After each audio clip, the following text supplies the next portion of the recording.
Hello दोस्तों, welcome to rose hub TV. और ये है फोटोशॉप टूल बॉक्स का पहला एपिसोड। फोटोशॉप टूल बॉक्स के पहले एपिसोड में हम सीखेंगे कि फोटोशॉप में एक नया डॉक्यूमेंट कैसे लेते हैं। तो हम फोटोशॉप में एक नया डॉक्यूमेंट बनाने के लिए यहाँ पे ऊपर कोने में फर्स्ट जो बटन है फाइल, वहाँ पे जाएंगे, उसको क्लिक करेंगे, एक ड्रॉप डाउन मेनू आएगा, वहाँ से न्यू, इस न्यू को हम क्लिक करेंगे। जो शॉर्टकट की है कंट्रोल एन है, कंट्रोल एन एक साथ दबाने पे भी विंडोज़ पे कंट्रोल एन एक साथ दबाने पे भी ये न्यू विंडो आएगा। तो हम न्यू को क्लिक करेंगे तो हमारे पास एक न्यू पॉपअप मेनू आएगा। इस पॉपअप मेनू में काफ़ी सारे बॉक्सेस हैं और यहाँ पे हमें बताना पड़ेगा कि हमें किस तरीके के डॉक्यूमेंट्स चाहिए जो हमें फोटोशॉप बना के देगा। तो हम देखेंगे हम क्या क्या कर सकते हैं और किस तरीके के डॉक्यूमेंट बना सकते हैं एक चार्ट में।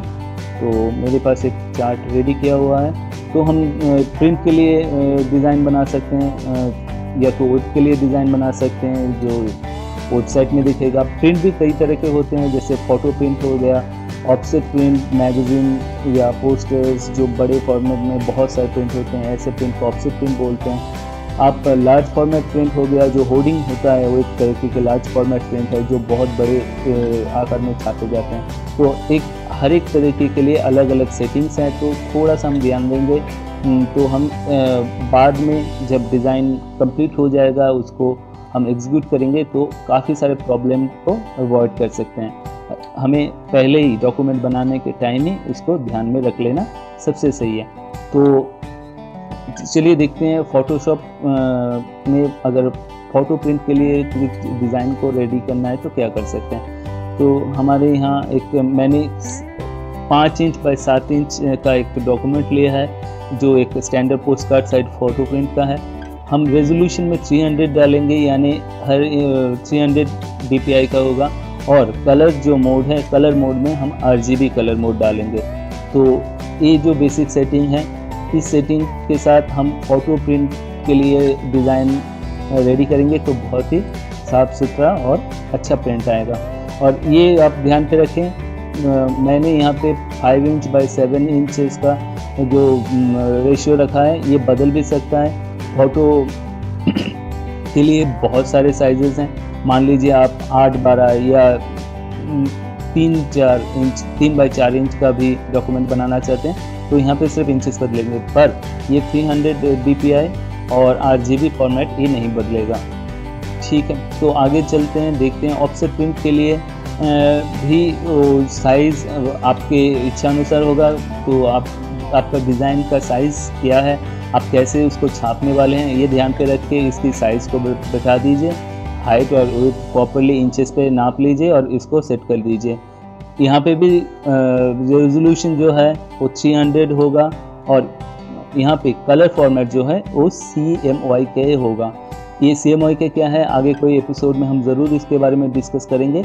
और तीसरे जो हो गया large format print. Large format print बहुत बड़ा होता है, कभी कभी ये 40 फुट बाई 30 फुट का होता है, पर हम जब डिज़ाइन करेंगे तो हम उसको इंचेस में उतार लेंगे। तो हम देखते हैं यहाँ पे एक 72 इंचेस बाय 96 इंचेस का है।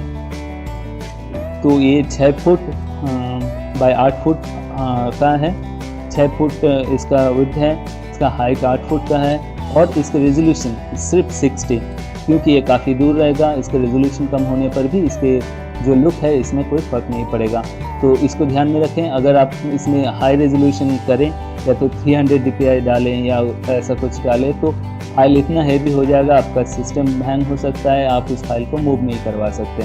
तो जितना हो सके, कभी कभी लार्ज फॉर्मेट प्रिंट में 45 dpi तक रखा जाता है। तीसरा आ गया, और यहाँ पे भी ध्यान पे रखें ये प्रिंट भी CMYK में होता है।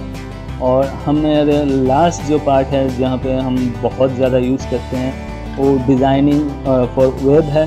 अब डिज़ाइन जब वेबसाइट के लिए वेबसाइट का लेआउट डिज़ाइन कर रहे हो या कोई फेसबुक पोस्ट डिज़ाइन कर रहे हो तो इस फॉर्मेट को आप फॉलो कर सकते हो। तो आपका फाइल का अपलोड, फाइल साइज़ सब सही रहेगा, आप जल्दी अपलोड कर सकते हो और आपका कलर सही रहेगा। तो हम देखते हैं क्या है, पिक्सल से नापा जाता है, यहाँ पे इंचेस नहीं होते, ध्यान पे रखें। जब आप वेब के लिए डिज़ाइन कर रहे हो तो ज़्यादातर क्षेत्रों में ये पिक्सल होता है। तो मैंने यहाँ पे एक 1200 बाय 800 पिक्सल का फाइल साइज़ लिया है जो 72 dpi होता है। और 72 एक स्टैंडर्ड है, नॉर्मली सारे स्क्रीन 72 dpi में आता है। स्क्रीन में हम देखते हैं जो इमेजेस वो 72 dpi का है। तो ये एक स्टैंडर्ड फॉर्मेट है।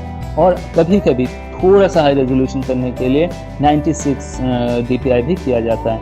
तो ये फॉर्मेट अगर आप रखें और ऐसे आप सेटिंग करें तो आपके इमेजेस अच्छे क्लियर इमेजेस बनेंगे और अपलोड भी जल्दी होंगे। और लास्ट है RGB। Monitor RGB colour format में चलता है, तो डिज़ाइन के शुरुआत में ही इसको सेटिंग RGB रखें। और एक नीचे का पार्ट है, आपने देखा होगा, मैंने यहाँ पे कोई इसका जिक्र नहीं किया, तो मैं फोटोशॉप में लौटूंगा और दिखाऊंगा कि नीचे के पार्ट में क्या क्या होता है। तो जब हम एक नया डॉक्यूमेंट लेते हैं तो ये 3 ऑप्शन आते हैं। तो अगर ये ऑप्शन में वाइट होता है, ओके करने पर ये डॉक्यूमेंट का बैकग्राउंड पूरा वाइट आता है। ओके, और फिर से अगर हम एक नया डॉक्यूमेंट लें और इसका बैकग्राउंड कलर चूज़ करें, अगर बैकग्राउंड कलर चूज़ करते हैं और यहाँ पे जो भी कलर होता है, यानी कलर टैब में जो सेकेंडरी कलर या जो लोअर लेयर कलर है, वहाँ पे जो भी कलर सिलेक्ट किया हुआ है उसी कलर को बैकग्राउंड कलर ले लिया जाएगा। तो देखते हैं क्या होता है। तो यहाँ पे ये कलर बैकग्राउंड कलर के रूप में आ गया और इसको भी काट देते हैं और एक बार फिर से शुरू करते हैं कंट्रोल ट्रांसपेरेंट। तो अगर ये क्लिक कर दिया जाए और आप काम शुरू करें तो इससे क्या होगा, वो बैकग्राउंड में कोई कलर नहीं आएगा, तो पूरा का पूरा ट्रांसपेरेंट रहेगा। आप डिज़ाइन के बाद इसका इस्तेमाल आगे चलकर आपको और भी अच्छे से समझ में आएगा जब हम लेयर्स और लेयर ट्रांसपेरेंसी के बारे में आगे सीखेंगे। ये मेरा पहला एपिसोड है। अगर कोई भी चीज़ें मिस किया गया हो तो आप हमें बताएं। अगर कुछ जानना है ज़रूर हमें बताएं। कमेंट्स, लाइक और शेयर करें और इस सीरीज़ को फॉलो करें। बहुत आसानी से आप बहुत जल्दी फोटोशॉप में मास्टरी हासिल कर सकते हो रोज़ अब टीवी के साथ फोटोशॉप टूलबॉक्स में।